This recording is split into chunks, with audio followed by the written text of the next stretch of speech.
How to mix live music. We're at chapter 16 now. Thanks for joining me so far. This time, we're looking at how to use the aux buses to create monitor mixes for the band on stage. Auxes are a versatile set of output buses found on most mixing consoles. They can either be mono or stereo, pre-fader or post-fader, and they all have a variable level control for each input channel. Generally speaking, mono pre-fader auxes are used for making monitor mixes for the musicians' loudspeakers on stage. Pre-fader means the channel's fader level does not affect the sound on stage. So what the musicians hear is independent from the mix made for the audience. Stereo pre-fade auxes are used for making in-ear monitor mixes for the musicians. When they are wearing earphones, they are isolated from the acoustic ambient sounds, so making a stereo mix is important to give them perspective and orientation. On the other hand, post-fade auxes are mostly used for sending input channels to effect units, such as reverbs and delays. We'll use those in a later chapter. MGP32X is equipped with 6 aux buses. They can all be post-fader, but only auxes 1 to 4 can be pre-fader. So we can create 4 effective monitor mixes for the musicians. TF series is much better equipped, with 8 mono and 6 stereo auxes, all of which can be configured as pre- or post-fader. So TF series will provide a much better mix on stage for large bands and for performers wearing earphones. Let's look at the MGP mixer first, because its signal flow is easier to follow. The sound comes into the mixer through the EQ, and then if you press the pre button by the aux knobs, the sound will travel along the aux bus to the aux send masters. Adjust the overall output level there and press the AFL button to hear it in your headphones. AFL means after fader listen. The sound you are listening to is dependent on the level of the send master. For the post-fade auxes, sound will travel through the faders before coming back up to the aux bus, then along to the right and up and out.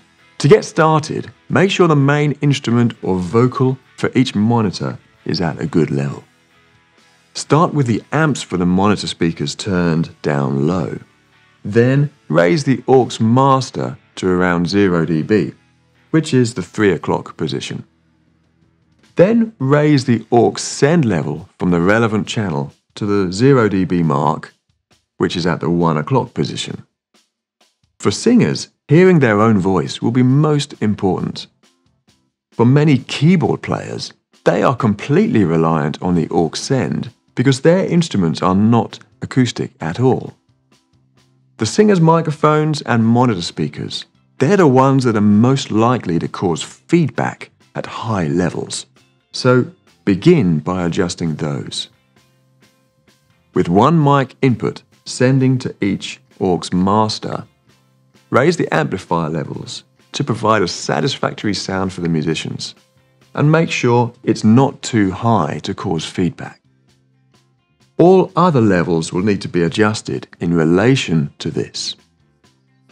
Next, blend the other instruments the musicians want to hear, one aux at a time. Ask the performers what they want to hear in their monitors and dial in the aux send levels, little by little.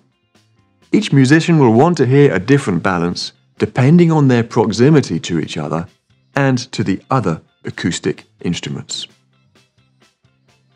In my experience, everyone on stage will want to hear the lead singers. But the main singers may only wish to hear one melodic instrument to help them pitch their own voice. Everyone else will probably need a bit of rhythm guitar and keyboard.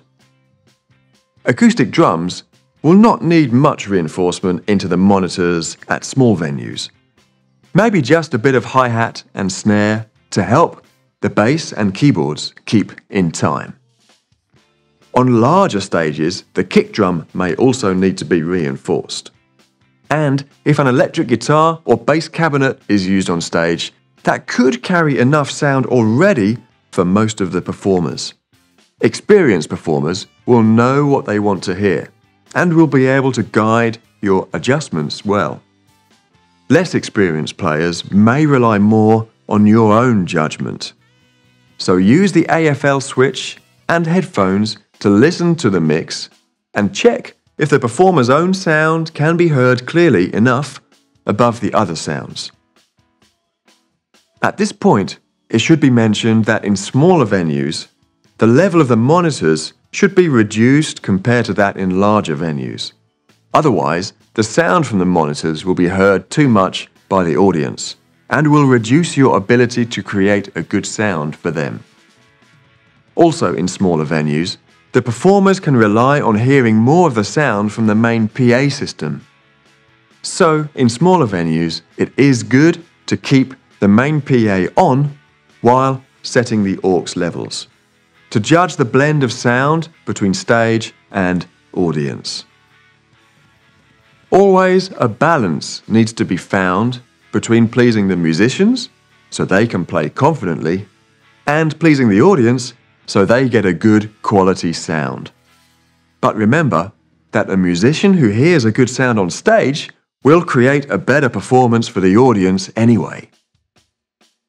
It is important during a rehearsal or sound check to spend some time on stage, listening to the mix at each musician's position, so you can experience what they hear and understand if some adjustment is requested.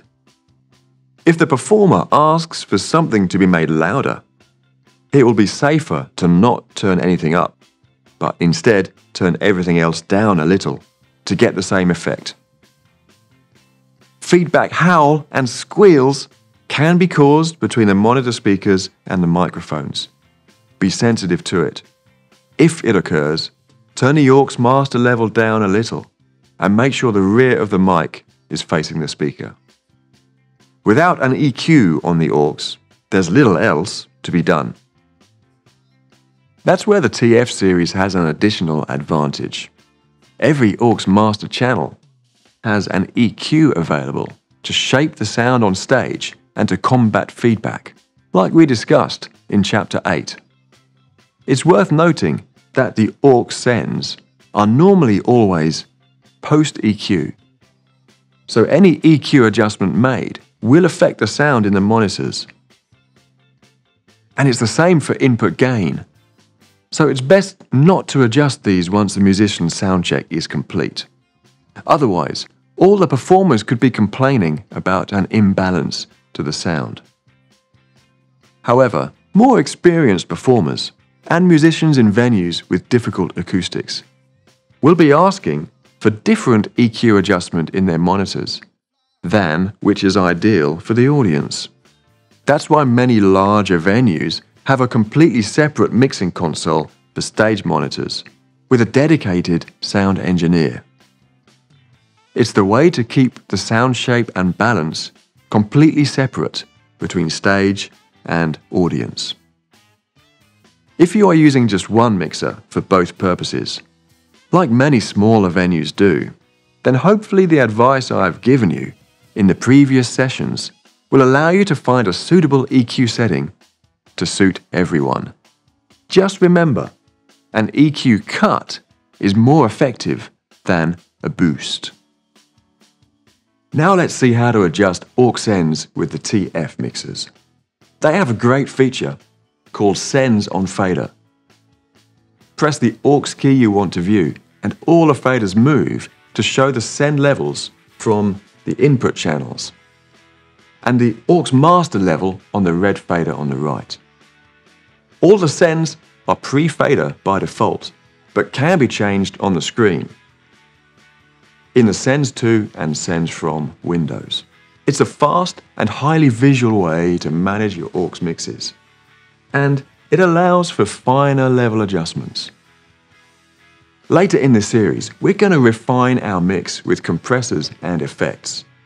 But next time, we'll take a look at how to use the other outputs on the mixer: the mono or sub master and the matrix outputs. Join me again then.